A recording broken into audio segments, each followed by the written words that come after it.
Did you know that over 50% of all the great jobs out there, including large executive roles, are never available in the public domain? That's right. Nobody even knows they exist.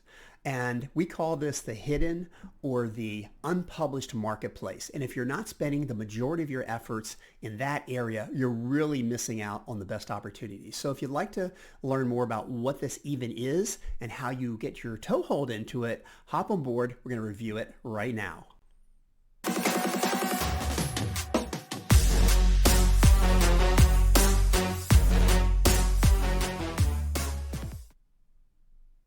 Hi, I'm Tim Tonella, and I am your host of the Dream Job America podcast, where we talk about everything hiring, specifically strategies, tools, and tactics for finding your next dream job. Now, today, we're going to talk about something really, really important that most people aren't even aware of, and it's maybe 50 to 70% of where most of the great new opportunities exist today or going to exist, but you can't find them anywhere unless you're an insider on the inside track. We call the hidden or the unpublished marketplace. And I'm going to break the unpublished marketplace into two basic categories.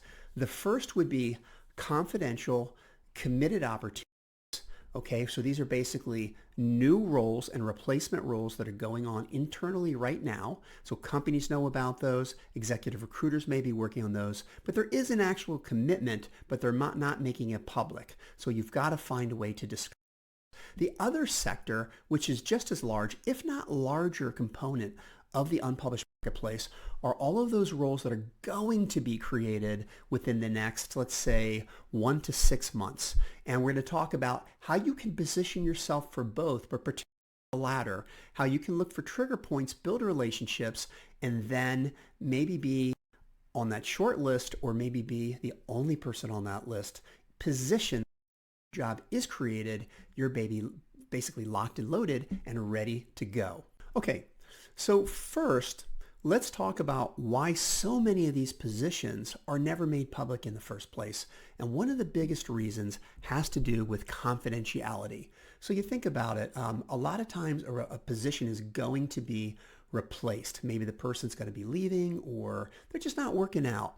And so as an executive recruiter running an executive recruiting firm, Matchstar Venture Search, we're very frequently engaged by companies that know they're going to have to replace a position, but they're unable to let the person in that position know that their job is essentially going to be removed from them. Now, why would a company do something like this? Well, one of the reasons is even if you hire a professional firm like ours that have placed over 1,000 people into killer companies, even with our network, our skill, our resources, a typical search will still take between, let's say, 2 and 3 months. Sometimes they can go even longer. If you're not using a search firm and you're trying to do it internally, it can take even longer than that. And so why is that important? One of the reasons is that there's an enormous disruption to the company if they're going to lose a leader and just be absent for 2 or 3 months. So what they want to do is kind of get a short list of candidates, feel very confident that they've got someone into that role. Maybe that takes 2 or 3 months. And at that point, they can then let the person know that their position is going to be removed and replaced by someone else. If they were to do that earlier and just tell the candidate or the person in that role up front that there's not an issue and they're going to be looking for a replacement pretty soon, you can imagine the disruption to the organization. That person would feel like a lame duck. They may be angry or upset. It's going to poison the kind of morale of the team. And God forbid, they may even go to a competitor and start sharing information and news that they would never want that to get out. So that's one of the reasons they tend to do that. Another issue regarding confidentiality has to do with market competition. So a lot of times when you bring somebody into a new role or replace them, it's a trigger in the marketplace that a company is going to be doing something creative or unique. So in some cases, maybe they're going to be launching a new product line or a new business, and this person's going to go out and build that. Well, you don't want your competition to know that, particularly before you find that person. You want to be already in the marketplace, making those moves before your competition finds out about it. Similar to that, you don't want somebody in the marketplace to send signals out there that maybe there's a problem and you're having to replace someone that's not working out well. You don't want to do that as well. So confidentiality is one of the biggest reasons why it's better off to just conduct these searches in private. Now, another big reason why a company would do this has to do just with timing. So you think about an executive, president, CEO of a company knows they've got all these big opportunities. Maybe they just did an acquisition. Maybe they just did a big funding round. Or maybe they just made an internal decision that to succeed in the next year, they're going to have to make certain transitions, invest in certain businesses, whether it's old or new. And they're not really sure when they have to do that. They know it's a priority for the year. They know they're going to have to bring on someone special to help lead that. They may not need to do that next week. They could do it in a month or 2 or 3, or even put it off 6 months down the road. In some cases, they may not be completely ready to make the commitment, but of course they say if they found the perfect person, then why not get going with it? So what they'll do is kind of an internal soft search where they may go to certain strategic partners or executives at high level in the company, or maybe even out to their investors. They tell them what they're thinking and they start saying, hey, put your, quiet feelers out there into your network.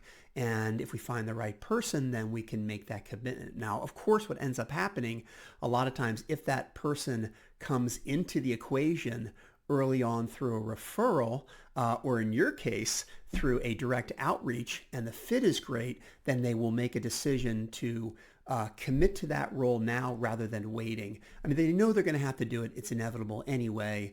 And the cost to conduct a search can be very expensive. You may have to pay a large recruiting fee if you hire a professional agency to go out and do that, like our firm.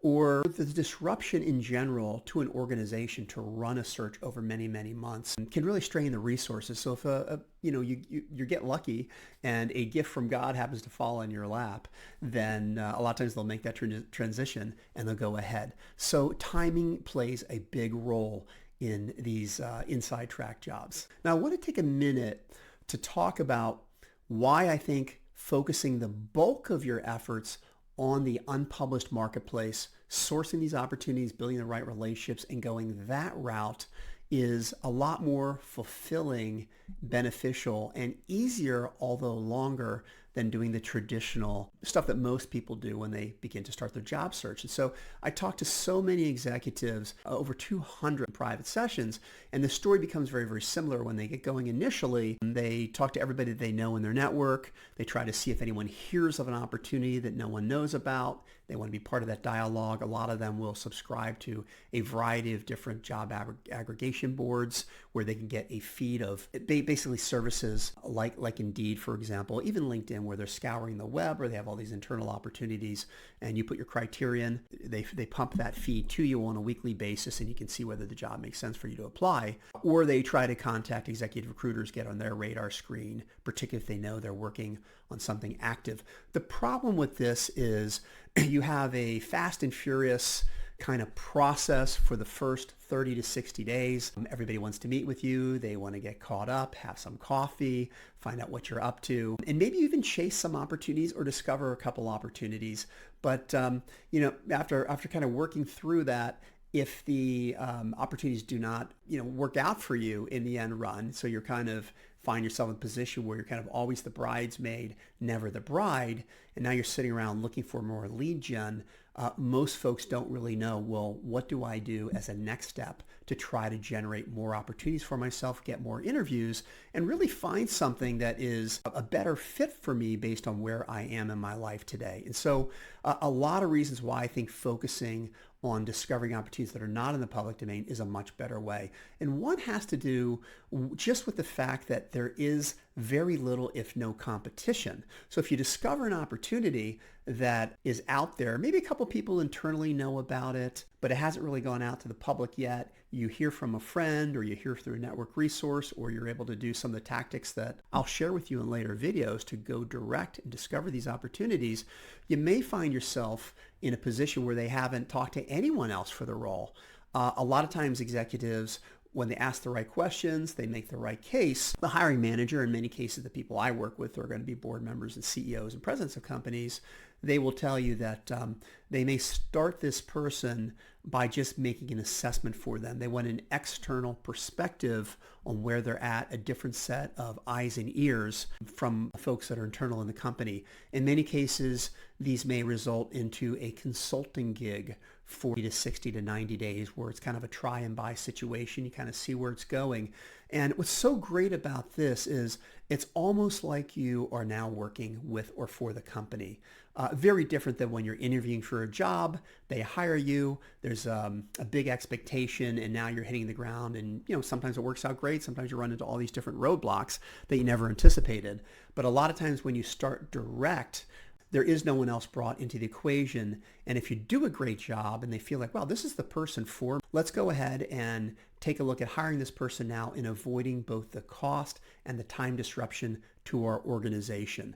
So that's a really, really big factor when you start looking initially. I've also found that when there's little competition or no competition, when you're the only person having that discussion and the role in many cases is created directly for you or you're put into that role, it's much, much easier to negotiate a compensation package that's more to your liking. I mean, obviously, whenever there's a bunch of candidates that you're competing against, whether it's 2, 3, 4, or even more, if you come in with a number that's a little bit too high for the organization, then they have options and they're in a stronger position to negotiate a compensation plan that's closer to what they would like to pay versus what you would like. When you're the only game in town and you've done a great job and now they begin to feel emotionally kind of vested in you, just as you are mostly emotionally vested in them, there's a much more likelihood that they are going to try to come to terms that are going to be favorable to all parties, but certainly to you.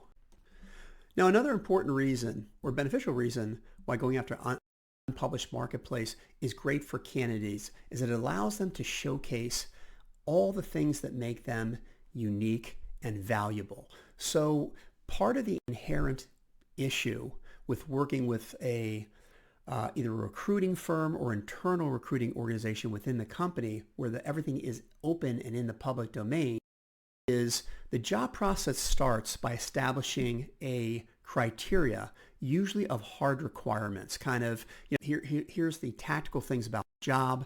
Let's see if you meet those requirements. Let's see how you performed in the past. And if you succeed, we'll take the top percentage of that group and then we'll move them on into a potential interview process. Now, once you get into the interview process, that's your opportunity in most cases to really talk about how you'd be a great cultural fit, to be able to talk and share all the kind of the soft skills that are really, really important.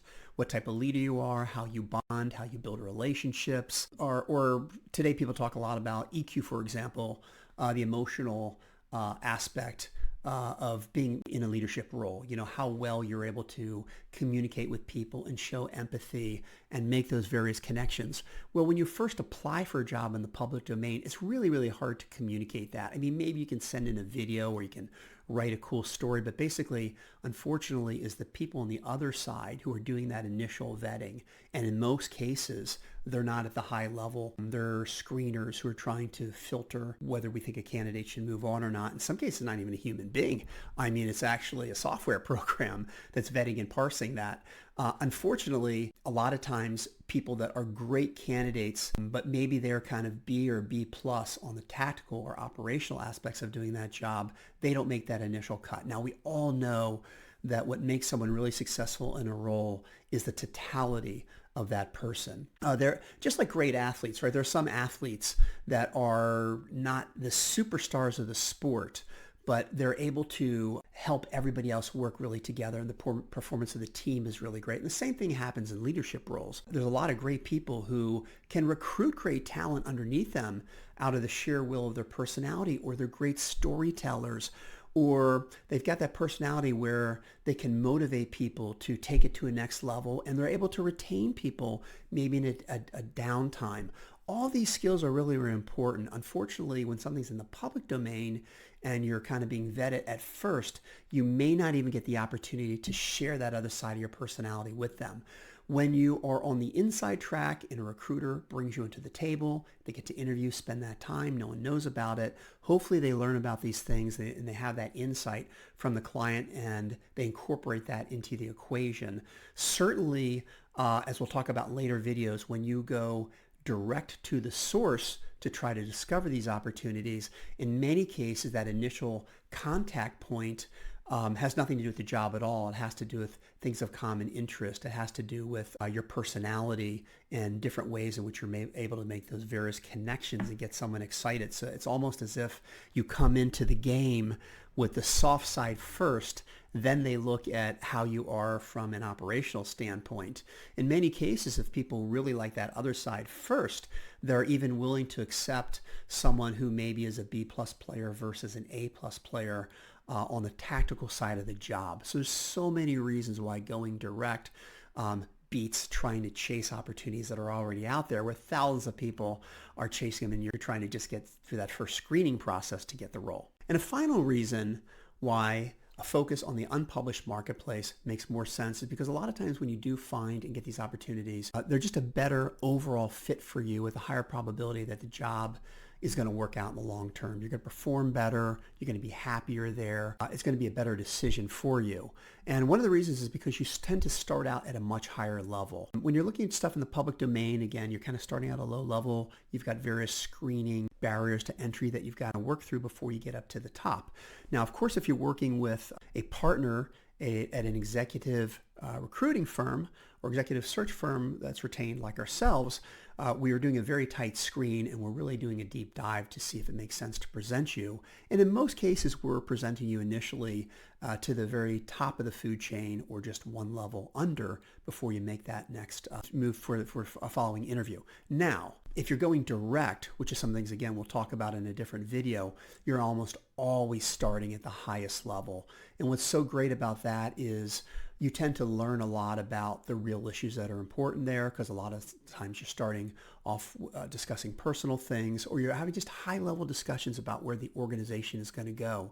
So if it does work out and you do get that role, you really have tremendous insight into the issues and opportunities, and you have a chance to really build good chemistry from the onset with the person you're going to be primarily working for in the future. So lots of reasons for going direct, starting at the top. And even if it doesn't work out, that's okay. You end up learning a lot more about that industry. And then when you go direct to another company to try to find another secret opportunity in the marketplace within that same ecosystem, you have a lot more knowledge about the space and it comes off and it makes you just a better candidate with a higher likelihood of being able to develop an opportunity for yourself. Okay, now hopefully if you haven't been going after opportunities that are in the unpublished space, well now hopefully this is on your radar screen. And more than just on your radar screen, you really need, in my humble opinion, to make this the core of your search process for your next job. Now, it takes a little bit longer. I mean, most people, sure, they want a technology or a human being to just serve up opportunities, right? Who doesn't want recruiters to just call you out of the blue? Or wouldn't it be great if you could put your ideal opportunity into these job boards that they submit the most wonderful jobs to you and you apply and it's a great fit? Wouldn't that all be just peachy, right? But the world doesn't always work that way. If you're having success and it's working out that way, then play that through. But usually what I find is after a couple months, if somebody hasn't found something, they really need to change their approach and do something different. And oftentimes they realize in hindsight that this is the better way to do it. Now, most of these opportunities are discovered through networking or through going direct into those organizations, identifying the key players and building relationships and then trying to do a little discovery mission internally. Those tend to be the two ways to do that. And in future videos, we're going to really talk about the tactics for how you do that, particularly on the networking side. So a lot of people, as I mentioned in earlier videos, think that networking is just sitting down for coffee, talking to people that you've had past relationships with who think very highly of you and asking if they know of an opportunity in the market since you're kind of active and willing to look at those things. That is a way that can work, but in most cases, you're going to need to do a lot more than that. That's kind of a single transaction with maybe a follow-up here and there, but there are ways to actually mobilize that network, build a strategy around networking where you're looking at second and third tier folks and actually converting them into what's more like a marketing or a salesperson. And that's going to be a great way to tap into that marketplace. The other way is for many videos, a sales discussion when you become both the product and the service, and you do market research, you identify target buyers, and you go after them directly. Both work very well, and I think for somebody that's out there who's kind of hit that plateau after the first month or two, you're going to want to look at both channels, and that's going to be the best way to find opportunities that are going to be great fits for you that no one else knows about and land that perfect job for yourself. So tune in. We're going to have a lot more videos that subjects in depth so that you can hit the ground running. And if you like what you saw today, again, subscribe to my channel. It's relatively new. We're going to try to build a user base, and the more followers we have, the more content we can pump out there and hopefully not only help you or people in your family, but all those other people that are going through that transition and going through some of the anxiety and the pain and the suffering, whether it's emotional or whether it's financial, whether it's ego. Find the next thing so they can pay their bills and basically live a meaningful, exciting, fulfilling life. You've got to have something in your life that gives you that meaning and purpose. And for most people, we're working at our jobs at least 8 to 10 hours a day or more. So hit that like button, subscribe to my channel. And as I mentioned earlier, just for tuning into this video today, I've got a link here, or you can go into the show notes where I've got a link that takes you to a website and you can download my absolutely free 4-step job preparation guide. Now this covers the entire continuum or landscape of opportunities for where jobs are and how you can source those jobs. And it's a great checklist to give you ideas for what you should be doing. In many cases, maybe you are not doing those things yet, you're not having success, or as in today's example, you didn't even know that, wow, I'm spending all my time doing X, Y, and Z when 70% of the opportunities are in a completely different area. So hope I can bring that awareness to you. You enjoy the channel and you'll tune in and share this with all of your friends. So that's it for today. I am out, but looking forward to future videos with you in the weeks and the months to come.